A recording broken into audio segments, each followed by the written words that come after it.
Welcome back once again, everybody, to ESL R1, sponsored by Aramco, live from Gamers8. My name is Jasmine, and alongside me, I have the fantastic Jardier, and we're going to be breaking down the latest in sim racing for everybody at home.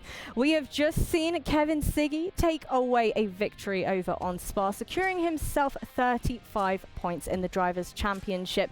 And coming on up very soon, we have none other than Hockenheim. So let's take a look at our race lineup, the standings thus far as well, because we saw a very intense back and forth between Tommy Usgaard and Kevin Siggy.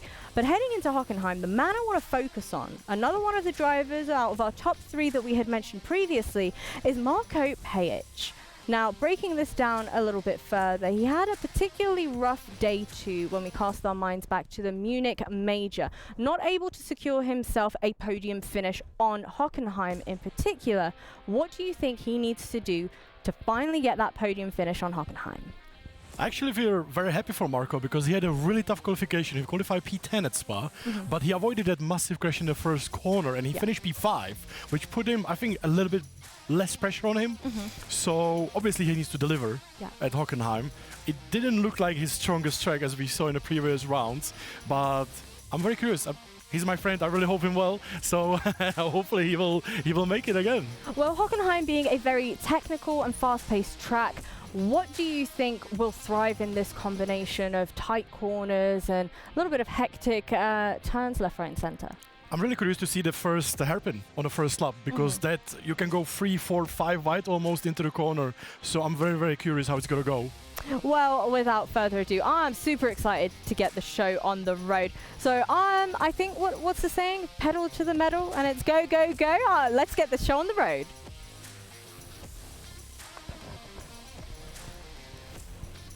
Oh, that's it? Yep. Hey, enjoy.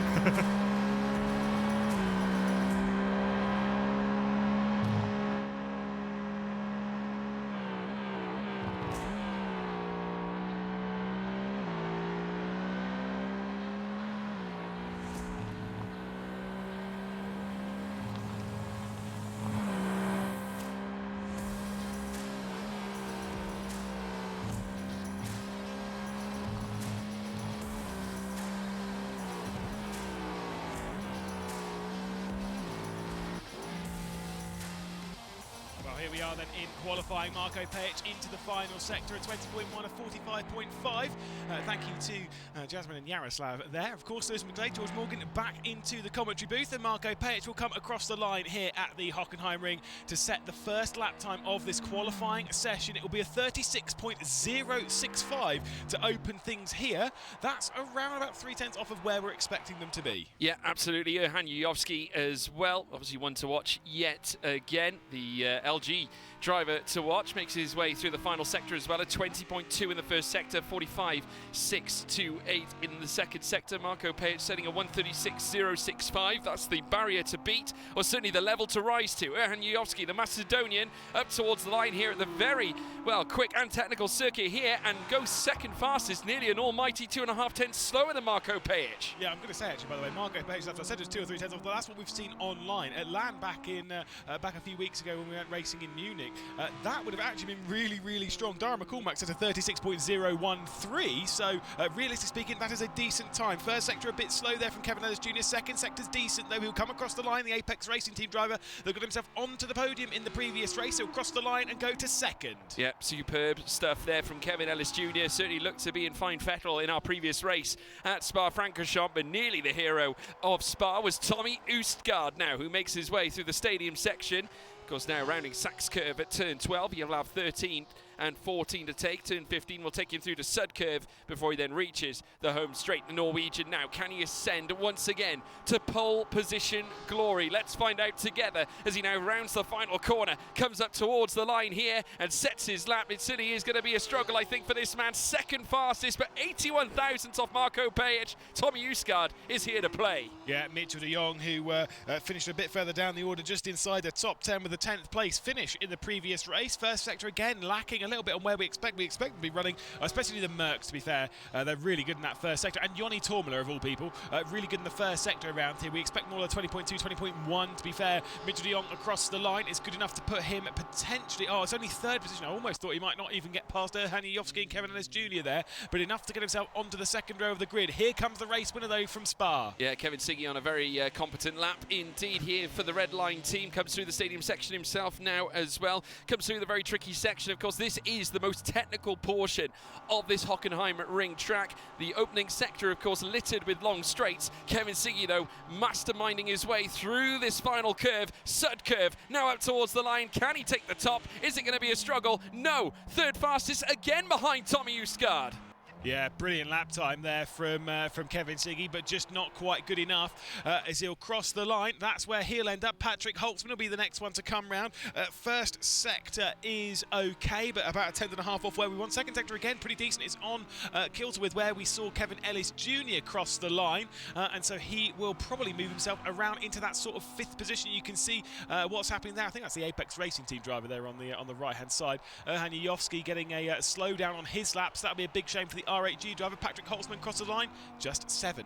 Yeah, Patrick Holtzman now 7th fastest, but he's going to be quickly followed by Jack Keithley, the Brit, setting a 20.4 in Sector 1, 45.608 in the second sector. Jack Keithley coming off the back of some disappointments, of course, last time out. Just a note there, Stewart's getting involved in Erhan Yovsky as well. Just saw that message in the top right-hand corner as now the Brit comes up towards the line himself. Oh, devastation for Jack Keithley.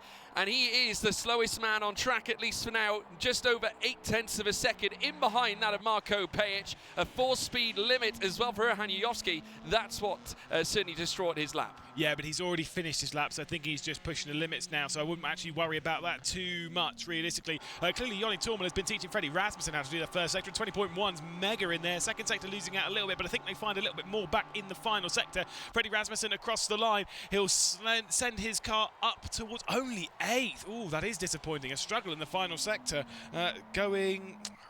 oh, yeah, it's about 4/10 slower in the final sector. Yeah, tough visit there for Freddie Rasmussen. He will not appreciate that. Ibrahim Khan making his way around. And incidentally, of course, Stewart's decisions are, of course, on hand when things don't go to plan for some of the drivers. If there are particular moves that certainly aren't shined upon, they certainly will be challenged by the stewards. As now we're seeing Ibrahim Khan make his way up towards the line. Kevin Siggy in the top right-hand corner watches on. Of course, currently third fastest on the table. Ibrahim Khan now, though, makes his way through 8th fastest, higher than Rasmussen, but he would have wanted higher, as here comes Lasse Sorensen, the Danish driver, setting a 21 in the first sector, 45.8 in sector 2. Slow down in the first sector, 21.904. That is a slowdown in the first sector. He's gone wide, so there's only one position he's going into, and it will be staying in 11th right now. Maybe Krim can move his way past. To be fair, Krim can actually get himself maybe even past Freddie Rasmussen right now. He does have speed around here.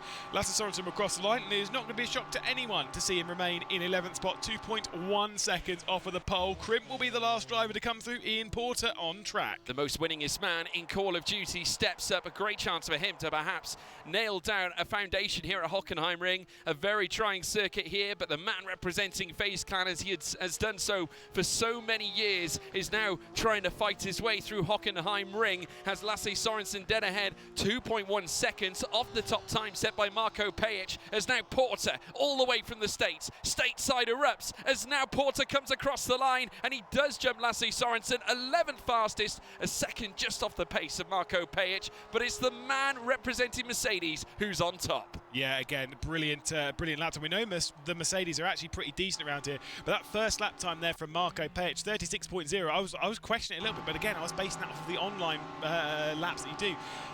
They're a little slower inland, just because you're not used to your kind of like your rigs and stuff, but still. Either way, we'll take a look at the starting grid, and it's Lasse Sorensen at the back, Ian Porter on the free row of the grid with him with that 37.1. Jack Keithley will start from 10th position with Freddie Rasmussen alongside. A bit of disappointment for those that went quite strong in qualifying in the previous race. Then Ibrahim Khan and Patrick Holtzman on the 4th row of the grid before we get to Erhan Yovsky, who needs to get a decent result here. Kevin Ellis Jr. on the podium back in Spa. Mitchell de Jong just finished in 10th position. He's now in 4th in that qualifying session. Kevin Siggy, the winner at Spa, just behind the driver that almost beat him in that race, Tommy Usgaard, in 2nd. And out of absolutely nowhere, with the ALJ fastest qualifying lap, it's Marko Pejic.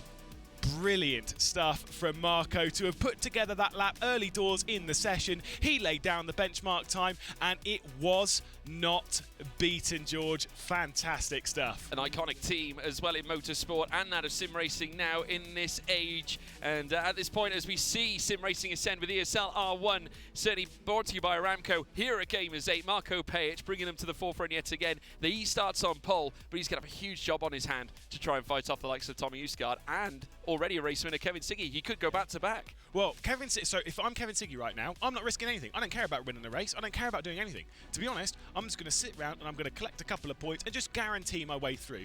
I'm not going to risk nothing in this race. So why don't you think Kevin Siggy's going to win this race? No, but Tommy Usgaard might. He's in with a great chance front row of the grid.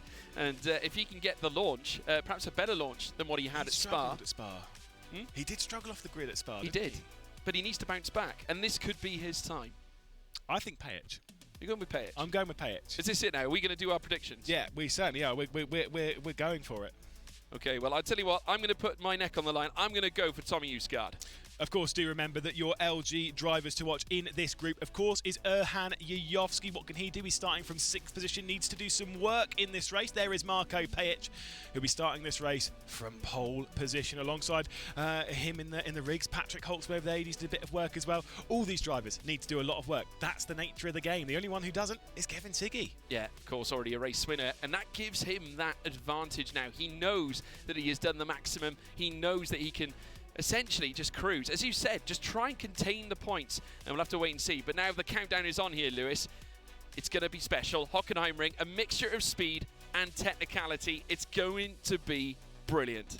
Certainly so. Well, Group A up for their final race here in ESL R1, sponsored by Aramco. They've finished qualifying, they have finished practice, and they get themselves ready for the race. Marco Pajic will start from pole position, and that driver there, Tommy Usgaard, will start alongside. The lights are coming on. We're getting ourselves ready to go racing here at Hockenheim as we are underway. It's a decent start there from Marco Pajic. Once again on the race start, Tommy Usgaard's going to struggle, and it's Kevin Siggy that's going to sweep his way around the outside, potentially into the mix. Might be Mitchell de Jong as well. Big snap of oversteer as they head their way through the first corner and down towards turn 2 with the Hockenheim Ring. And Mitchell de Jong for Porsche Commander is straight down the inside of Tommy Usgaard, who left that team not too long ago. Kevin Siggy into 2nd position, and checking out is Marco Pajic. Usgaard having yet another poor start here at the get-go, and now sees himself under threat from another Porsche, but this time the Commander team, as now we see Kevin Siggy launch himself into the top 2 yet again. Another great start here from Siggy as they make their way down towards the hairpin at Mobile 1. Look at the mouse car as well of Patrick Holtzman, who knifes his way down the inside now as they come through this particular bend at turn 6. Venturing out once again. Here comes Mitchell de Jong. He's going to try and stretch it, but Usgaard covers off the front end. But entering Patrick Holtzman as he goes side by side with Kevin Ellis Jr. Yeah, they also pushed out Erhan Yayovsky, although he sent it straight back down the inside. Oh my goodness me, that was close. That was going to be an enormous incident, and Patrick Holtzman is the one who's sent out of here. Holy wow, that woke us all up in the studio. That was a big send from Erhan Yayovsky. He's in 6th position at the moment. He needs more than that. He needs to get himself onto the podium, and he is desperately trying. Kevin Ellis Jr., the next one up for him. Freddie Rasmussen, who finished down the order in the previous race, he is looking to charge his way through as well. He was rubbing his eyes there. I think that took him by surprise. I think making that launch heading into Mercedes. But nevertheless, still in the race. No incidents. It's all calm, folks. No issues whatsoever. Just about. We're hanging in there here, Lewis. And so we see them make their way onto yet another lap. Lap 2 of 10. Marco Pajic leads the way. 1.2 seconds separates Siggy. And then you have Usgaard in 3rd place. Mitchell de Jong having a pretty sensational start too. And Yayovsky, though, in trouble because enter Freddie Rasmussen, who has a look down the inside once again, though, sticks the front end in. Not quite able, though, to make the crucial move. No, certainly not. Of course, trying to work his way past. I mean, again, put on a good move, and it might be the KFC Colonel's choice for best overtake today. Obviously, we'll be talking about that a bit more later on. But Freddie Rasmussen is on the attack. He's on the prowl. He's behind the Macedonian. He looks to the inside and sends it down the inside into the hairpin. Yayovsky leaves the door open. It's a little bit too deep for Freddie Rasmussen. Patrick Holtzman might be able to close his way back into this, but he doesn't do so. So it's just a position made up from the Dane, and up to 6th position he'll go. Great Dane, certainly Freddie Rasmussen knows what he needs to do. Yuyovski, though, is going to make his life a misery. Outside line now for Yuyovski as RAG respond, instantly heading through Mercedes out of turn 8, turn 9 coming up next, and he will have that favourable inside line. The Audi R8 LMS cruises now alongside that of the BMW as they make their way through towards turn 11 out of turn 10. Outside line still there for Rasmussen. Yuyovski with a mega send as he makes his way through towards the stadium section. Certainly here at Hockenheim Ring. Whoa. That was brilliant. What a move from Yuyovski. That lasted a few corners, got it done coming into the Sachs curve, and he has worked his way back up in the 6th position. This fight is intense. It's not like ESL normally, where we're talking about the ESL R1 being inside the top 6 as being important. They're just desperate to score points this afternoon, desperate to get themselves into the mix in Friday's action, and right now they're not doing so in this fight, but they're putting on a great show. It's one measure to make the move. It's one measure to do it. Well, it's another thing to do it in style. He certainly did that, Yuyovski. The magnificent Macedonian here back again, and of course the man we all wanted to see, the man we earmarked here, the LG driver to watch, as now we're seeing a 3-wide scrap here as well. Lasse Sorensen, Jack Keithley, as well as Patrick Holzman, an Audi, as well as a BMW, come to roost here as they make their way down the stretch, but enter the Mercedes here instantly. The Williams Esports car belonging to Jack Keithley is going to split the difference. Also hovering in behind is Ibrahim Khan, but a brilliant show of defence from Patrick Holzman to shut the door, but enter as well Jack Keithley, who fights back as they head out to the hairpin at turn 6. They'll venture through towards turn 7. A fast-paced in-swinger as they come in towards Mercedes curve, dipping through. The mouse car will have the favourable inside line, but look at the Furia car there as well of Lasse Sorensen, who looks to take it back here, Lewis McGlade. Yeah, Sorensen's going to do it here, straight around the outside. Brilliant stuff. Tried making it stick. That was excellent from the Dane, part of the Brainish team in Furia. So he's worked his way through. Lasse Sorensen working his way again back up the order. Nitrogen. He was 4th in the previous race. Again, just to clarify, what's going to happen here is the drivers in this race, this could be, if they don't score enough points, this could be their last race for 2 days until we see the team action begin over the weekend. They won't be racing for the rest of the day, and they may not be racing tomorrow either. There is so much on the line here, and it is absolutely brutal. You have to be the very best in sim racing to progress through in this competition. Yeah, it's such a short format. I tell you what, your week could be over. Your event could be over by the snap of a finger, and I tell you what, it would be heartbreak for many of these drivers who work so hard time and time again to be here. This is a premier event, the biggest we are currently seeing in the world of sim racing. They've all earned their spot. They've got to try and keep it. Here once again we're seeing the Porsche Coanda team watching on as their man still looks to proceed and try and gain. Mitchell de Jong, of course, on Tommy Usgaard. Further back, though, Kevin Ellis Jr. having a superb start to his racing here at Gamers8, certainly here at ESL 1, brought to you by Aramco. He has been brilliant so far. Yeah, he really has. He really, really has. Like you say, looking strong, looking consistent. And again, with a podium in the previous race that he took in those final moments, the big questions at the moment would be leaning towards those BMWs that are up the order. Because Kevin Siggy, again, in one of those BMWs, he might be struggling for rear tyres. Let's take a look at this replay. It's all this craziness began going into the hairpin. Yeah, look at the hairpin bend as well. You see Jack Keithley there, of course, he made the extraordinary move. There, of course, Erhan Yuyovski as well in the mix. We have the mouse car as well right on the edge of this. It was side by side. Of course, it was difficult for Lasse Sorensen. You can just see him in behind, just there trying to creep his way through. Look down the inside straight away. This was the major moment. There's Yuyovski. This was where he made the dive, sorry. Yeah, so that's what he actually hit the back of Kevin Ellis Jr. going through that. I think that might be a penalty because Patrick Holtzman was sent off the road and it was through the fault of the Macedonian. We didn't quite see it from the angle we had. So thank you to Dane Baird and the broadcast team bringing us the pictures for this race. I mean, that's a penalty in my book. Yeah, I mean, essentially forcing another driver off the essentially the racing line. It could be brought down to certainly the steward's attention, and then there could be some consequences off the back of it. We'll have to wait and see. There's Kevin Siggy within 0.8 of a second of Marco Pejic, who has had a pretty commanding race. And there's been a lot said, of course, about the Mercedes car coming into this week, but Pejic proving that you could certainly do great things with this car. As now we're seeing Kevin Ellis Jr. making his way down through towards the hairpin bend at turn 6. He's going to go for a very, very ambitious outside line move. He certainly won't have the line, though, coming out, but might have another charge heading through towards turn 7 and 8.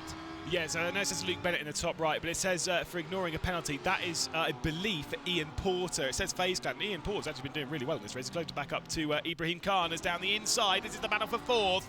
Let's see if Mitchell de Jong is going to be able to fend off Kevin Ellis Jr. at the moment. Yes, Ellis Jr. though with the up and under as they depart the Mercedes arena section. No, he's misjudged it and driven straight into the rear of the American, and Mitchell de Jong is going to lose the spot if Kevin Ellis Jr. is going to hold on to that one. I think that might be under the scrutiny of race control as well. Yeah, we saw Kevin Ellis Jr. I think give a little bit of a grimace making his way through. He knows he might have made a crucial error, but now making their way through the stadium section, he is ahead of Mitchell de Jong.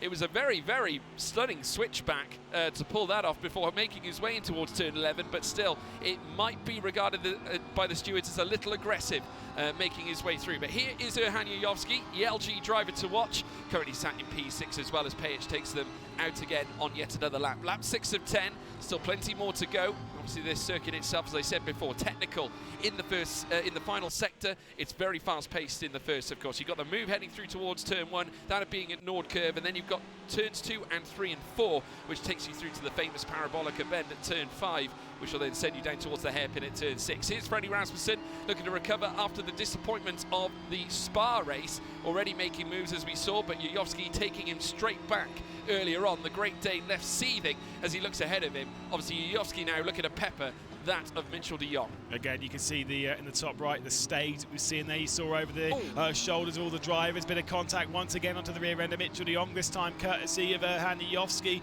the Macedonian, just ahead in the re-liveried RAG, by the way. They do have an update to the livery. I'm not going to lie, don't like it that much, but that's fine. We won't talk about it too much.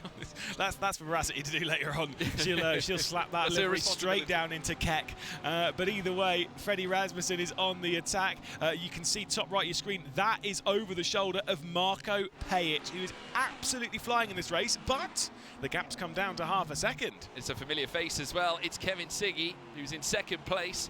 Oh my God, it's Kevin Siggy. Oh my goodness me, it is Kevin Siggy. Tommy Uscard as well in third, who has not actually left the rear of Kevin Siggy, certainly a second in between them. Now this was the move of Kevin Ellis Jr. and Mitchell de Jong where they came together. Now we saw the switchback as well from Ellis Jr. make his way through this next right, heading through turn 10, rubbing shoulders there indeed and sending the Porsche Cayenne. He did well to recover, I think, Mitchell de Jong, make his way back on track. He could have so easily lost it, and just look at the reaction as well. The physicality behind these wheels, the force feedback, it's so heavy and strong here, Lewis. They need to be really on point in order to marshal these cars. I'm going to say respect to Mitchell de Jong to almost not even shake his head. You can see he was disappointed. That's about all you need. Didn't say anything too far. So for Mitchell de Jong, again, that'll be disappointing, but for me, Kevin Ellis Jr., like I say, I think race control might have something to say about all of that, but we have to wait and see. Again, that's their decision, not ours to make.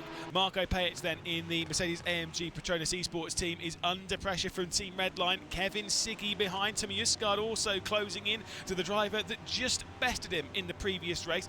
Uscard needs to sort those starts out. He certainly does. That's what's really cost him. He has no problem in terms of pace over the course of the race. He is still there in behind Siggy. The gaps have sort of flitted between 7 to 5/10 of a second in behind Siggy. Siggy, though, having a phenomenal start to this campaign. He has done a stellar showing. He is closing the gap again. He's within 4/10 already, and he's creeping to within 3.5 as well as we speak, as he now heads through the next right-hander at turn 11, now in towards turn 12 at Sachs. And look at Pajic's rear. That rear spoiler on the back of the Mercedes AMG GT3 car makes its way down through towards 13 and 14. Final sector, in its abundance of pace, will certainly launch Siggy closer and closer to the back of its tail fin. There you can see them literally being pushed around together as they start lap 8 of 10. I think it is what the cool kids would classify as fascinating. That the fact that Kevin Siggy struggled for tyre life when it came to the circuit of Spa-Francorchamps around here at the Hockenheim ring seems to be absolutely fine when it comes to the long distance running. 3 laps left to go here at the Hockenheim ring, and Kevin Siggy is on the attack. Marco Pajic, who knows how to get it done, but as we've said before, Kevin Siggy doesn't need to take any risks here. But again, I know Kevin quite well. Mustachio will go for it. What was it that you were saying? Getting jiggy with Siggy. Yeah, he is definitely on all of that. He will go for the lead. If he has the opportunity, he will take it. There might be one here coming down to the hairpin. What does Marco Pajic do? He's going to take a half defensive line just over the middle of the road, seeing what Kevin Siggy will do, who sends it in quite hard. There could be the run up towards the Mercedes arena section. Could well be. Siggy being forced to stay in behind Marco Pajic. The Mercedes holding the advantage now with 2 laps after this to go. Siggy forcing the issue though, down the inside straight away, coming out of turn 11 as they now make their way in towards the next left. They go in together, wheel to wheel. Kevin Siggy using again, with a wave of his magic wand, that moustache hits the front, and nose in front. He certainly is in front. Team Redline strike again, but take a look at Tommy Usgaard. Through goes Osgaard now into second place. Fantastic move from Usgaard. So up to second for him. Kevin Siggy to the race lead. Marco Pajic drops back to third. I don't know why he was so slow off of the hairpin. He seemed to get a decent exit, but it just seems to slow down right on the run through. You can see they're not particularly pleased with Marco Pajic, but there's nothing that Kevin Siggy did run, and certainly not anything wrong that Tommy Usgaard did. But this could be bad for Pajic. Almost guaranteed a placement through into Friday's action, and now could be walking away with no racing tomorrow. Yeah, and going back now to this point, it's the two protagonists from Spa. They're back again. Tommy Usgaard as well, driving a car that has been successful at Hockenheim Ring in the past as well. They tend to like this track, and certainly if you're Tommy Usgaard, you're going to take a lot of confidence out of that mere fact as well. Kevin Siggy knows very well what Usgaard's about. Maybe that he needs to get the starts right, but in terms of race pace, he doesn't miss a beat. Siggy now with an advantage of just over 3.5 tenths is seeing that seep away as Usgaard gets into his slipstream. Yeah, wow, here we go. Tommy Usgaard going on the attack once more. He'll feel, I mean, to be fair, again, at this point, he knows realistically with 2 second places, he should be making his way through. That's 40 points. He should be making his way through. Kevin Siggy right now is guaranteed to go through if he finishes where he currently is, but he's also guaranteed if he finishes in second. So to be perfectly honest, you know, obviously he's winning here because he wants confidence. You always as a driver want to win. The point is that he doesn't need to win. He is doing more than enough as Kevin Siggy. As Erhan Yovski has yet more issues. Out wide he goes, Freddie Rasmussen through, Patrick Holtzman through. So he's having a few problems there as the Macedonian. Yeah, the LG driver to watch. Certainly doesn't want to see this again. Obviously now dropping down through the field, 8th place is now the Macedonian. Makes his way back onto the circuit. The car's now ahead of him, Patrick Holtzman and Freddie Rasmussen, who's now in 6th place, still chasing after Mitchell de Jong. The gap remaining around 4.5 tenths of a second. It's still, though, this being the fight we want to see, and they're going to end the penultimate lap of the race and start the final lap. And Tommy Usgaard now, within half a second, is seeking retribution after missing out at Spa. Could he lay claim to a victory, or will it be a sensational Siggy double here in the second race? I think he took too much curb there through T1, did Tommy Usgaard. We'll see what the slipstream's like on the run down towards the hairpin. Kevin Siggy kind of a little bit wayward, a little bit wide from the apex through T2, but it means that he gets a decent exit through 3 and out onto the parabolic, and Marco Pajic no longer a part of this fight. In the background, you've got Mitchell de Jong under pressure from Freddie Rasmussen, a driver that he wouldn't have seen for quite a while, but our focus has to be up here. 0.6 of a second. I don't think Tommy Usgaard could do anything about this right now. No, not at all. Siggy able to hold and withstand the pressure. The gap was enough. It kept him through in front as they now come out of hairpin at turn 6 and now heading in towards turn 7 before meeting the Mercedes curve at turn 8, which will lead them through towards turns 9, and then later they'll make their way in towards the final sector. But what a stellar show from Kevin Siggy already. Dominance at Spa, and yet to certainly please many in Team Redline. Certainly the camp that have been devastating in sim racing for many, many years have built a force, certainly a stable of drivers that have been absolutely sensational in the world of sim racing, and they're entering ESL R1, brought to you by Aramco here at the Gamers8, and this looks like his time. Yeah, certainly so. This is a performance definitely worthy of the Gadia MVP of the day. Group A, as we head through the penultimate and head through the final quarter, officially belongs to Kevin Siggy. It's the double for Siggy, a win at Spa, a win at Hockenheim as well, and Team Redline on top here. It's Tommy Usgaard in second. It's, of course, Marco Pajic from pole position down to third, but a big moment once again for the Slovenian superstar. It is him on top. Like you say, George, he is bouncing back after disappointment previously in ESL R1 and showing that he might well be the man to beat. The pyro is erupting here in the face of a double race win for Kevin Siggy and Team Redline. They've done it at Spa, they've done it at Hockenheim. What a stellar showing here from the young man, and he'll once again look forward to yet another driven succession of races. Barney alongside him as well. We're going to hear from him very shortly, and we are indeed standing by. We're going to join Barney and Kevin Siggy right now after his race win. Welcome back to the main stage where, again, this is feeling familiar. Kevin, you've got to be happy with that. A double victory to kickstart the day. At the beginning, we spoke, at the top of the show, and you said, quietly confident coming into this. Now, Feel free to be very confident. How are you feeling, buddy? Yeah, I mean, I feel out of this world right now. I mean, it was a perfect day, apart from obviously the qualifyings. Again, I was very disappointed when I saw that 0.18 that I did. I just wanted to like literally smash something, but luckily I didn't. I kept my composure, and I was able to claw back the missing tenths in the race, and basically in the end overtake Paige, and obviously fend off from Tommy. So perfect day for me, and I'm very stoked for that. بالضبط. بعد ما سألنا اللاعب كيفن سيجي كيف كان السباق معه، خصوصا انه قدر انه يفوز في سباقين ورا بعض وكان واثق منها، فقال اللاعب او قال المتسابق قال فعلا انه قدر يحقق الانتصار في هذا السباق وادى اداء ممتاز رغم من الصعوبات اللي واجهها، وكان حتى برضو قلق شوي في هذا السباق على بعض الظروف اللي صارت قبل معه، لكن قدر يحقق النصر وفاز في السباق. Now, you're probably already aware you're guaranteed a spot in the finals tomorrow, so you must feel absolutely great about that. But, you know, going into tomorrow, if we touch on it very briefly, the tracks, you know, you've got the additional 2 tracks that you'll be competing on. You spoke about Spa and Hockenheim being very confident, comfortable on those tracks. Which of the 2 tracks that are remaining for tomorrow do you feel like might be the most challenging? The most challenging, definitely Monza. I mean, we have the slowest car on the straight. It's kind of solid in the qualifying, but in the end, it's important in Monza that you need the top straight line speed to defend or even to overtake quite easily. So that's going to be obviously the biggest issue for us.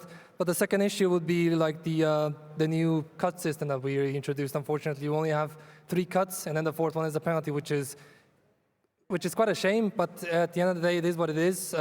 So we have to stay out of trouble and just pick up as many points as we can, maybe get a top 5, but I think a win is almost impossible unless you're really lucky and I don't know, someone plows into someone into turn 1, you know, and then everything goes in the bin, you know. بالضبط. سألنا اللاعب انه كيف راح يكون معك السباقات اللي راح تكون بكره، خصوصا ان المضامير اللي راح تكون معنا بتكون مختلفه في سباقات، فايش الاشياء اللي خلينا نقول ايش المضمار اللي راح ترتاح فيه اكثر، وفعلا ذكر انه بشكل عام انه هو مرتاح مهما كان المضمار، لكن بتكون اصعب له لانه راح يلعب بشكل او راح يسابق بشكل مختلف في السباقات اللي راح تكون بكره، وحتى برضه يقول ان الفوز بكره ما راح يكون سهل في كل سباق، فبيحرص على انه يجمع نقاط اكثر، وهذا اهم شيء بالنسبه له. Well, Kevin, once again, congratulations for the double victory, and we can't wait to see what you bring to the finals tomorrow. Best of luck. Appreciate it, man. So with that, we're going to head straight back over to the desk to break everything down before we join into our next group of drivers. بالضبط. الحين بعد ما ضمن سيجي الحين المقعد في النهائيات، خلينا ننتقل على الاستوديو التحليلي، نتكلم تفاصيل اكثر، نرجع لكم في المباراه او السباق